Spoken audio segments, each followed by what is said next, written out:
넷째 날, 하나님에게서 버림받음.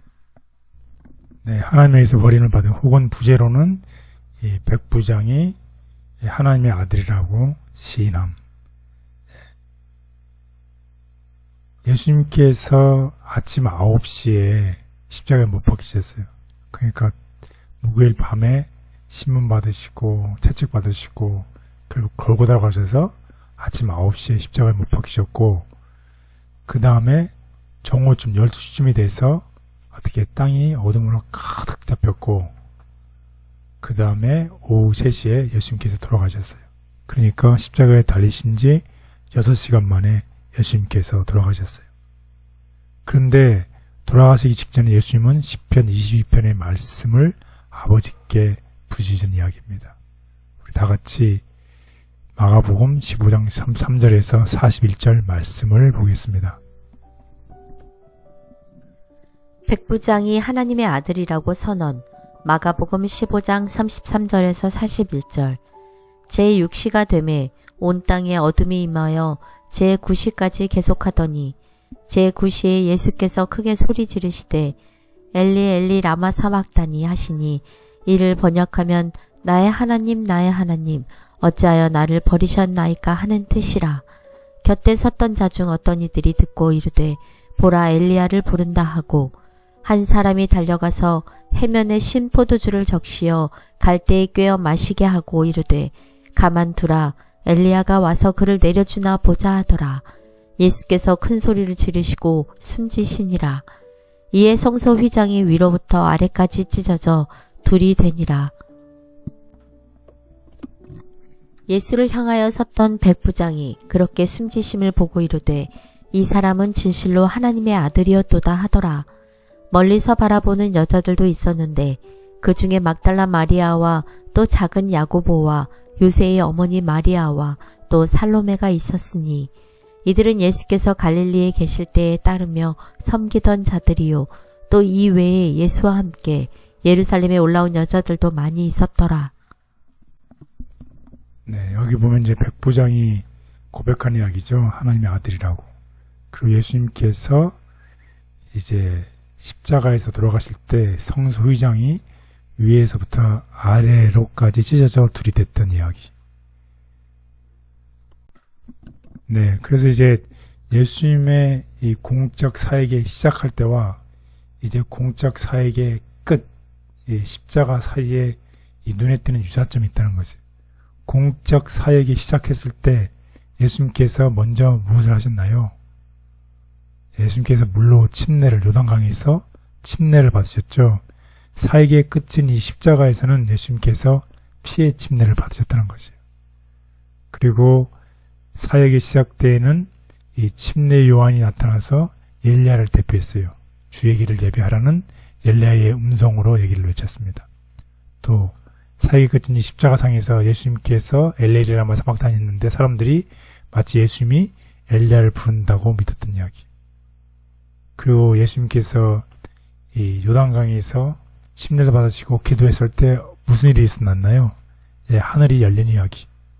그런데 예수님께서 십자가상에서 다 이루었다라고 말씀하셨을 때 성전 휘장이 아래에서부터 위에까지 찢겨진 이야기. 그래서 무엇이 보이는 것입니까? 성전이 환히 보이는 이야기. 그리고 예수님께서 하늘이 열리고 침례 받았을 때 하늘이 열리고 성령이 임했던 것처럼 십자가의 끝에서는 예수님께서 이제 죽음으로 숨이 떠난 이야기입니다. 그리고 침례를 받았을 때는 하나님의 음성이 이는 내 사랑하는 아들이라고 선언하는 이야기. 그리고 십자가의 끝에서는 백부장이 고백했던 간증 이야기. 이는 진실로 하나님의 아들이었다는 것입니다. 따라서 이런 유사점을 통해서 우리가 알 수 있는 것은 마가복음 15장의 십자가에서 일어나는 일은 많은 사람들을 대속물, 그리고 나의 대가를 치러서 죽으시는 하나님의 사역이 향하는 정점, 목표 지점이라는 것이요. 무엇이? 십자가가 하나님께서, 예수님께서 이 땅에 오셔서 결국 마지막 정점, 목표 지점으로 향해서 이루어지는 것은 십자가라는 것을 강조하고 있습니다. 그래서 우리는 이런 십자가를 생각하면서 우리의 영혼을 위해서 철저한 준비를 할 필요가 있습니다. 우리는 영혼을 위하여 철저한 준비를 할 필요가 있다. 하나님 아들께서 십자가에서 참으신 모든 비통과 그의 머리와 손과 발에서 흐르는 핏방울과 그 몸을 파열시킨 고통의 몸부림, 그리고 하늘 아버지께서 그분의 얼굴을 아들에게서 돌리실 때 그분의 마음에 가득 찼던 말할 수 없는 고민, 이 모든 것은 하나님의 아들이 극히 잔악한 죄를 몸소 지시겠다고 동의하신 인류에 대한 사랑에서라는 것과 예수께서 사망의 권세를 깨뜨리고 낙원과 영생으로 갈 문을 열어주시려는 것이라고 말해주는 것이다. 사나운 바다 물결을 잠잠하게 하시며 거품이 이는 파도 위를 걸으신 예수, 손으로 안찰하여 귀신을 떨게 하시며 질병을 고쳐주시고 죽은 자를 살리시며 눈먼 자를 보게 하신 예수님은 마침내 자신을 내주어 사람을 대신하여 십자가에서 희생 제물이 되셨다. 죄를 담당하신 예수께서는 죄악의 법적 형벌을 받으셨고 사람을 위하여 죄 그 자체가 되셨다. 십자가는 그분의 침례와 유사성을 가진다. 이는 예고된 그분의 사역의 정점이며 새로운 구원 역사의 시작이다. 인간의 음모 가운데도 주님의 뜻은 이루어진다. 믿음으로 의혹을 극복하심. 표면상으로 하나님께 버림받은 것 같으신 그리스도께서는 무서운 암흑 중에서 인간이 마셔야 할 고통의 잔을 남김없이 마셨다. 이 무서운 시간 동안 그분은 이제까지 그분에게 주셨던 아버지의 간합하심의 증거에 의지하였다.